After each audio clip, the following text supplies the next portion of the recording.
बात करूंगी पीसीओडी के बारे में, जिसको हम कहते हैं पॉलीसिस्टिक ओवेरियन डिजीज। यह एक लाइफस्टाइल डिसऑर्डर है जिसके चलते हमारी बॉडी में मेटाबॉलिक डिस्टर्बेंसेस की वजह से हार्मोन्स इरेगुलर हो जाते हैं। इसका इंसिडेंस बहुत तेजी से बढ़ रहा है। हर 5 महिलाओं में से एक महिला आज पीसीओडी का शिकार है। तो आज हम ये जानेंगे कि पीसीओडी क्या होता है और ये क्यों होता है, नॉर्मली हमारी बॉडी कैसे बिहेव करती है, और जब पीसीओडी होता है तो हमारी बॉडी में क्या चेंजेस आती हैं, इस पीसीओडी की वजह से हमें क्या प्रॉब्लम्स आ सकती हैं या हमें क्या कॉम्प्लिकेशंस हो सकती हैं, और चौथा हम ये जानेंगे कि हम इसको कैसे मैनेज करते हैं। तो सबसे पहले पीसीओडी क्या होता है। पीसीओडी को जानने से पहले ये जानना जरूरी है कि पीसीओ क्या होता है और पीसीओडी क्या होता है। पीसीओडी का दूसरा नाम पीसीओएस भी है, जिसको हम पॉलीसिस्टिक ओवेरियन सिंड्रोम कहते हैं। सो पीसीओडी और पीसीओएस जो है वो एक ही चीज है, लेकिन एक और चीज है जो है पीसीओ, जो है जिसको हम कहते हैं पॉलीसिस्टिक ओवरीज। सो पॉलीसिस्टिक ओवरीज और पॉलीसिस्टिक ओवेरियन डिजीज में क्या डिफरेंस है, इसको समझना बहुत जरूरी है। पॉलीसिस्टिक ओवरीज बेसिकली हमारी एक अल्ट्रासोनोग्राफिक फाइंडिंग्स है। जब हम अल्ट्रासाउंड करते हैं तो हमारी जो ओवरीज हैं उसमें छोटी छोटी छोटी छोटी सिस्ट उसके सरफेस के ऊपर होती हैं। जैसे एक मोतियों की माला रहती है तो वैसे ही ओवरीज के सरफेस पे एक मोतियों की माला होती है। इसको हम पॉलीसिस्टिक ओवरीज कहते हैं। तो ये जो पॉलीसिस्टिक ओवरीज है ये कोई प्रॉब्लम वाली बात नहीं है। ये हमारा जेनेटिक कॉन्स्टिट्यूशन है। ये एक सिस्टम है जिसके साथ हम पैदा हुए हैं। ये हमें कोई प्रॉब्लम नहीं करता है, ये एक साइड पे पड़ा रहता है। लेकिन जेनेटिक फीचर्स के बीच में जब हमारे एनवायरमेंटल फैक्टर्स ऐड होते हैं, जब हमारा लाइफस्टाइल हेल्दी नहीं रहता, जब हमारा खाना पीना हेल्दी नहीं रहता है, जब हम टाइम से नहीं सोते हैं, टाइम से नहीं जागते हैं, टाइम से एक्सरसाइज नहीं करते हैं, हमारी ओबेसिटी बढ़ती है, हमारी आदतें खराब रहती हैं, तो ये पीसीओ से पीसीओडी में कन्वर्ट होने में ज़्यादा टाइम नहीं लगाता है। सो हमें ये समझना जरूरी है कि पीसीओ जो है वो प्रॉब्लमेटिक नहीं है, लेकिन पीसीओ को जो हम पीसीओडी में कन्वर्ट कर रहे हैं अपनी गलत आदतों की वजह से, तो जब ये पीसीओडी बनता है तो फिर इसके चलते हमें प्रॉब्लम्स होना शुरू हो जाती हैं। अब दूसरा हम ये जानेंगे कि नॉर्मली हमारी बॉडी कैसे बिहेव करती है, और जब पीसीओडी होता है तो हमारी बॉडी में क्या चेंजेस आती हैं। नॉर्मली क्या होता है, हर महिला का हर महीने कुछ फॉलिकल्स जो हैं वो मैच्योर होना शुरू होते हैं, और उनमें से एक फॉलिकल लीड लेता है, उसमें एग मैच्योर होता है और मैच्योर होके वो रिलीज होता है, और साथ ही ओवरीज से हार्मोन्स निकलते हैं, जिसकी वजह से महिलाओं को माहवारी अपने टाइम से आती है, और चूंकि एग रिलीज होता है तो प्रेगनेंसी में कोई दिक्कत नहीं रहती है। लेकिन पीसीओडी में क्या होता है, पीसीओडी में ऐसा होता है कि बहुत सारे फॉलिकल्स बड़े होना शुरू हो जाते हैं, लेकिन उनमें से कोई भी मैच्योर नहीं हो पाता, उसमें एग रिलीज नहीं हो पाता। जब एग रिलीज नहीं हो पाता, हमारी ओवरीज जो है वो हार्मोन्स जो उसने प्रोजेस्टेरोन निकालना था सेकेंड साइकिल ऑफ हमारी मेंस्ट्रुएशन का, तो वो नहीं रिलीज कर पाता है, तो उसकी वजह से हमारे जो पीरियड्स नहीं आते हैं। चूंकि एग नहीं होता तो इनफर्टिलिटी की शिकायत हो जाती है। तीसरा, हमारे बॉडी में नॉर्मली हमारे एंड्रोजन्स हर महीने ओवरीज कुछ एंड्रोजन्स निकालती है, लेकिन ये बहुत माइन्यूट क्वांटिटीज में रहते हैं। जब हमारा पीसीओडी होता है तो हमारे एंड्रोजन्स ज्यादा क्वांटिटी में निकलना शुरू हो जाते हैं। Androgens means male type of hormones. तो यही रीजन रहता है कि लड़कियों में एक्ने स्टार्ट हो जाती है, उनको अनचाही जगहों पे मोटे मोटे बाल आना शुरू हो जाते हैं, उनकी male type of baldness start होती है, male type of hair distribution start हो जाती है। चौथा, इसमें क्या होता है, नॉर्मली जब हमारी ब्लड शुगर ज्यादा होती है तो हमारे पैनक्रियास से हार्मोन इंसुलिन निकलता है। उसका काम होता है हमारी ब्लड से शुगर को निकाल के टिश्यूज में या फिर मसल्स में लेके जाना, जिससे हमारी शुगर जो है वो मेंटेन रहती है। यहाँ क्या होता है पीसीओडी में, यहाँ इंसुलिन रेजिस्टेंस हो जाती है। इंसुलिन तो होता है लेकिन इंसुलिन वो काम नहीं कर पाता। इंसुलिन ब्लड से शुगर निकाल के टिश्यूज और मसल्स में नहीं ले पाता। इसकी वजह से हमारी शुगर इंक्रीज हो जाती है। जब हमारी शुगर इंक्रीज होती है तो हमारे पैंक्रियास उसको सेंस करता है, वो और इंसुलिन निकालता है। उसकी वजह से क्या होता है, हमारा इंसुलिन लेवल ज्यादा हो जाता है। सो एक तरफ से इंसुलिन रेजिस्टेंस रहती है, दूसरी तरफ हमारा इंसुलिन ज्यादा हो जाता है, जिसको हम हाइपर इंसुलिनीमिया कहते हैं। तो जो ये शुगर है ये हमारी फैट में कन्वर्ट होना शुरू हो जाती है।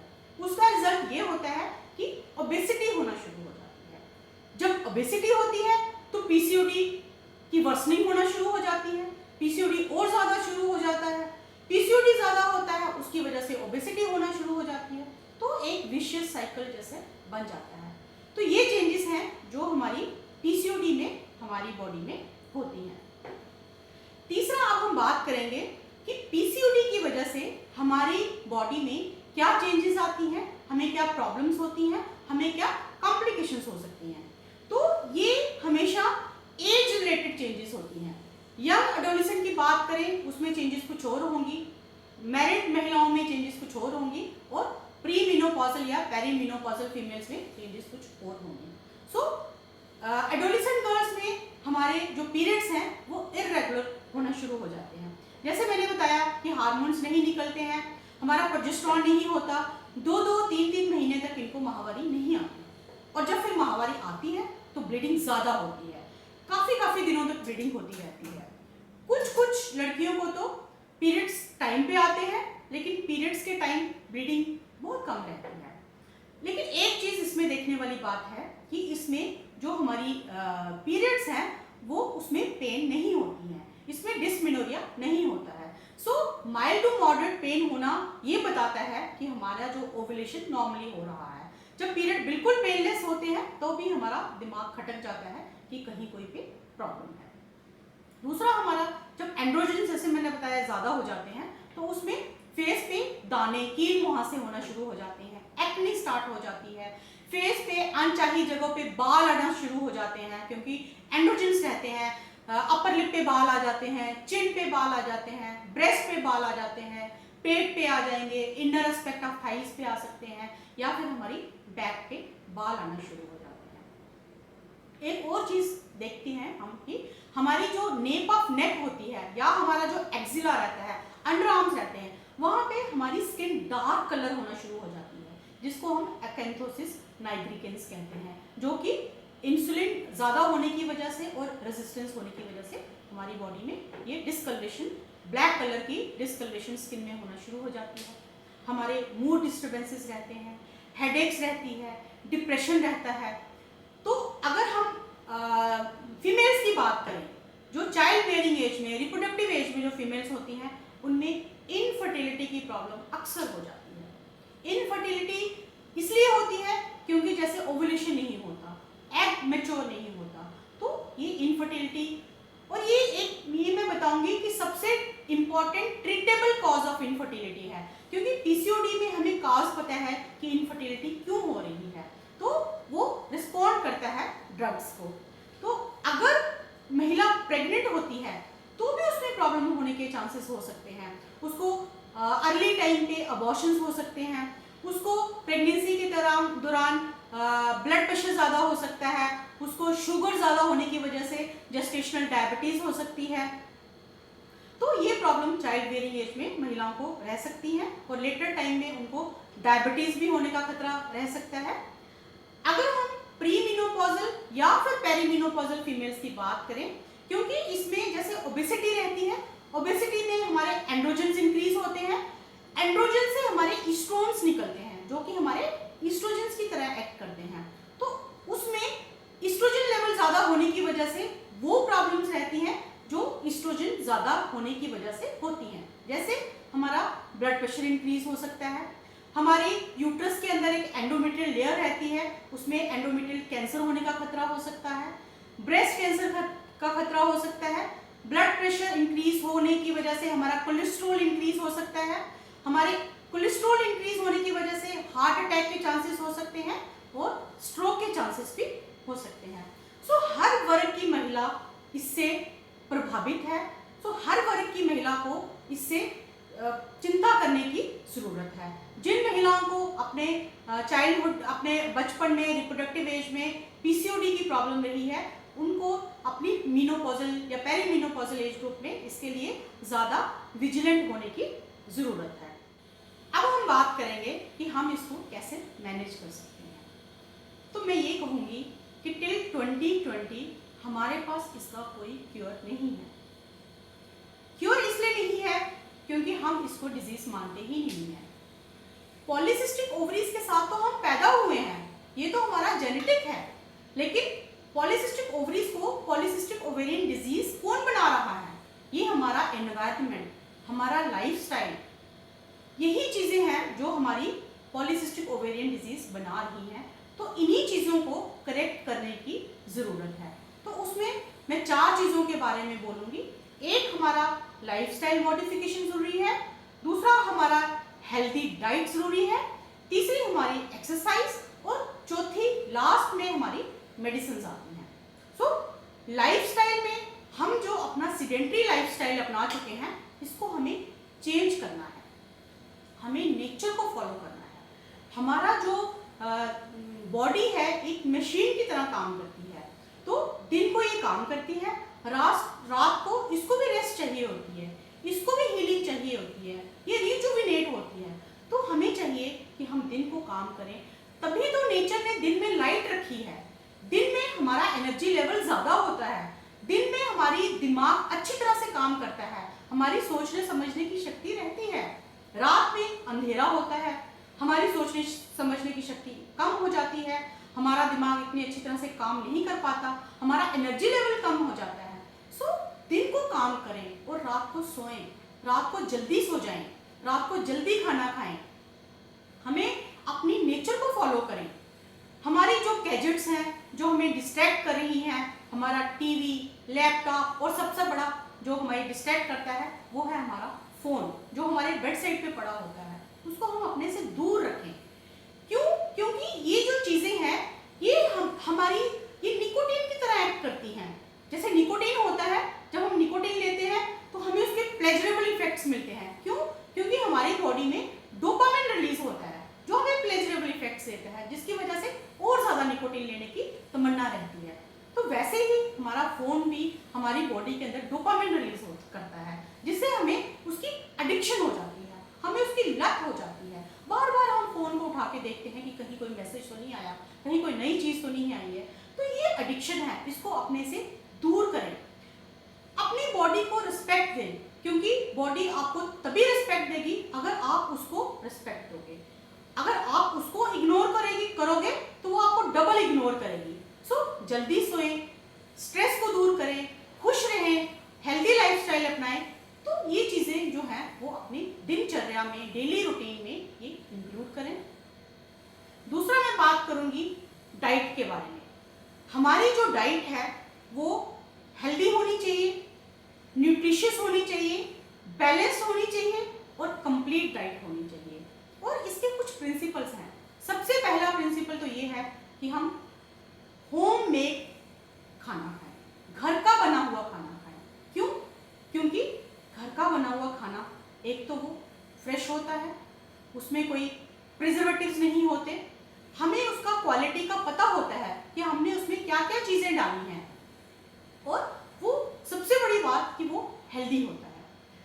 खाने में हम कोशिश करें होलसम फूड खाएं, जो दालें हैं, साबुत दालें हैं वो खाएं, गेहूं खाएं, मैदा ना खाएं, हमारी जो ग्रीन लीफी वेजिटेबल्स हम उसमें इंक्लूड करें। और सबसे बड़ी बात, हम सीजनल सब्जियां खाएं, सीजनल फ्रूट खाएं और रीजनल सब्जियां और रीजनल फ्रूट खाएं। हमारी प्लेट ऐसी होनी चाहिए, उसमें रेनबो कलर्स होने चाहिए। हमारी जो फाइबर वाली सब्जियां हैं, हमारा जो सैलड है, हम उसको अपनी डाइट में इंक्लूड करें। हम फलों में कोशिश करें हम वो फल खाएं जो लो ग्लाइसेमिक इंडेक्स वाले फल होते हैं, वो फल जिनमें शुगर कंटेंट कम होता है। हाई ग्लाइसेमिक इंडेक्स वाले फल जो हैं वो हम अवॉइड करें, क्योंकि उनसे क्या होता है, एकदम हमारा ब्लड शुगर जो है वो राइज करता है, और जो हमें पीसीओडी में ऑलरेडी हम इस प्रॉब्लम से ग्रसित होते हैं। हमारी डाइट में हम कोशिश करें प्रोटीन्स को इंक्रीज करें, हेल्दी प्रोटीन्स लें, हम एग लें, हम नॉनवेज अगर खाते हैं तो फिश लें, हम नट्स लें, हम नट्स में हम आमंड्स लें, हम वॉलनट्स यूज़ करें, हम पीनट्स इस्तेमाल करें, और सीड्स में हम सीजमे सीड्स लें, फ्लैक्स सीड्स इंक्लूड करें, हम पल्सेस इंक्लूड करें जिनमें कि प्रोटीन्स होते हैं। कार्बोहाइड्रेट्स हम कम करें और फैट्स भी कम करें, और कार्बोहाइड्रेट हम कोशिश करें कम्प्लेक्स कार्बोहाइड्रेट्स लेने की। कम्प्लेक्स कार्बोहाइड्रेट्स मीन्स अगर हम ओट्स खा रहे हैं तो ओट्स में हम वेजीज खूब सारी मिलाएं, हम उसमें थोड़ा घर का बना हुआ गाय का घी भी इस्तेमाल कर सकते हैं, हम उसका धनिया इस्तेमाल करें, तो मिक्स करके ये बनाएं, ये कम्प्लेक्स कार्बोहाइड्रेट फूड बनेगा। जैसे हम अगर खिचड़ी बनाते हैं चावल की, तो उसमें हम खूब सारी सब्जियां डालें, तो ये भी कम्प्लेक्स हमारे कार्बोहाइड्रेट्स बन जाते हैं। फैट्स को हम अपनी डाइट में कम करें और कोशिश करें घर का गाय का देसी घी बनाने की। हम मस्टर्ड ऑयल यूज़ कर सकते हैं, तिल का तेल यूज़ कर सकते हैं, मूंगफली का तेल यूज़ कर सकते हैं, हम ऑलिव ऑयल यूज़ कर सकते हैं। तो इन ऑयल्स को यूज़ करके हम खाना बनाएं। हम प्रॉपर मील्स लें, ब्रेकफास्ट करें, लंच करें और डिनर करें। ब्रेकफास्ट और लंच के बीच में मिड मॉर्निंग स्नैक लें, हम इवनिंग स्नैक लें, रात को सोने से पहले हम थोड़ा दूध ले सकते हैं, हल्दी वाला दूध ले सकते हैं। इन बिटवीन जो हम स्नैक ले रहे हैं उसमें हम हर्ब इन्फ्यूज्ड वाटर ले सकते हैं, जैसे पानी में नींबू डाल के ले लें, हल्दी डाल के ले लें। हम मिड मॉर्निंग स्नैक में हम पीनट्स ले सकते हैं, हम नट्स ले सकते हैं, सीड्स ले सकते हैं, हम लो ग्लाइसेमिक इंडेक्स वाला फ्रूट ले सकते हैं। सो हमारी कोशिश होनी चाहिए less but more frequent meals, थोड़ा खाना खाएं लेकिन थोड़ी थोड़ी देर के बाद खाएं। और हाँ, एक चीज़ का ध्यान रखें, मील्स कभी स्किप मत करें, क्योंकि अगर आप मील स्किप करते हैं तो आपका बॉडी में शुगर जो है वो बढ़ता है, जो हमें नहीं चाहिए होता है। हम बॉइल्ड फूड खा सकते हैं, ग्रिल्ड फूड खा सकते हैं, स्टीम्ड फूड खा सकते हैं। कोशिश करें प्रोसेस्ड फूड, पैक्ड फूड, बाजार का बना हुआ जंक फूड, फ्राइड फूड, इन चीज़ों को अवॉइड करें। Cold drinks, hot drinks, caffeinated drinks, इन चीज़ों को अवॉइड करें। बाजार के बने हुई बेकरी, बिस्किट्स, नमकीन, इन चीज़ों को अवॉइड करें। खूब सारा पानी पिएं। तो हम इन डाइटरी चेंजेस को अगर हम इंक्लूड करते हैं तो हमें पीसीओडी से बहुत रिलीफ मिलता है। तीसरा हमारा रोल आता है एक्सरसाइज का। हमें चाहिए 40 to 50 minutes daily moderate to severe intensity exercise अपनी रोज की एक्टिविटीज में इंक्लूड करें। और हमारी एक्सरसाइज का पर्पस रहता है वेट रिड्यूस करना और साथ में हमारा मेटाबॉलिज्म इंक्रीज करना। सो वेट रिडक्शन में हमें बहुत ज़रूरी है वेट रिडक्शन के साथ साथ हम मसल ट्रेनिंग भी करें। क्यों? क्योंकि जब वेट रिड्यूस होता है, अगर हम मसल टोनिंग नहीं करते हैं तो हमारी स्किन फ्लैबी हो जाती है, हमारी स्किन में स्ट्रेच मार्क्स आना स्टार्ट हो जाते हैं। और अगर हम मसल ट्रेनिंग साथ साथ में करते हैं तो हमारा मसल्स की एक्टिविटी इंक्रीज होती है, हमारा मेटाबॉलिज्म इंक्रीज होता है। जब हमारा मेटाबॉलिज्म इंक्रीज होता है तो हमारा जो हाइपर इंसुलिनीमिया वो भी करेक्ट होता है, इंसुलिन रेजिस्टेंस है वो भी करेक्ट होती है, और जो इनकी वजह से जो हमारे हार्मोन्स इम्बैलेंस हो रहे हैं वो सब करेक्ट होते हैं। सो अगर हम 5 to 10% अपना वेट लॉस करते हैं और इंच लॉस करते हैं तो बहुत सारी लड़कियों को ये प्रॉब्लम्स, पीरियड्स इरेगुलरिटी की प्रॉब्लम अपने आप ही सॉल्व हो जाती है। चौथा हमारा है मेडिकेशन। मेडिकेशन हमारी इन चीज़ों को करने के बाद भी अगर हमारी पीरियड्स नहीं ठीक होते हैं, हमारी प्रॉब्लम नहीं सॉल्व होती है, तब हमारा रोल आता है मेडिकेशन का। तो उसमें मेडिकेशन में भी ऐसा है कि not every size fits all. ऐसा नहीं है कि हर एक को एक ही मेडिकेशन जो है वो सूट करती है। ये मेडिकेशन जो होती है ये प्रॉब्लम के हिसाब से होती है, एज रिलेटेड रहती है। जैसे हमारी यंग एडोलेसेंट गर्ल्स हैं, अगर उसमें कोई पीरियड्स की प्रॉब्लम हो रही है तो हम उनको कोई मेडिसिन देते हैं जिससे उनके हार्मोन्स को बैलेंस जो है वो कंट्रोल करती हैं। जैसे हमारी बर्थ कंट्रोल पिल्स हैं, हमारी हार्मोन्स थेरेपी रहती है। अगर उनको एक्नी हो रही है, हर्सुटिज्म हो रहा है, तो हमारे पास कुछ हार्मोन्स भी हैं जो कि एक्नी और हर्सुटिज्म को भी कम करते हैं। और अगर हमारी एक्नी है, पीरियड्स की प्रॉब्लम नहीं है, तो हम ऐसी ड्रग्स देते हैं जो एंटी एंड्रोजन्स एक्ट करती हैं। दूसरा हमारा रहता है कि जो हमारी मैरिड जो फीमेल्स हैं जिनको इनफर्टिलिटी की प्रॉब्लम रहती है, तो उनको हम, क्योंकि ओवुलेशन नहीं हो रहा होता है, तो हम ओवुलेशन इंड्यूसिंग ड्रग्स देते हैं जिसकी वजह से वो कंसीव कर लेती हैं। तीसरा हमारा स्टेप है जो पेरीमेनोपॉजल या फिर पोस्ट मेनोपॉजल फीमेल्स, तो उनको इस स्टेज पे बहुत विजिलेंट रहने की जरूरत है, क्योंकि ओबेसिटी की वजह से, जैसे मैंने बताया कि एस्ट्रोजन ज़्यादा होते हैं, उसकी वजह से काफ़ी प्रॉब्लम्स होने की आशंका रहती है। सो एज पर प्रॉब्लम जो है उनका ट्रीटमेंट होता है।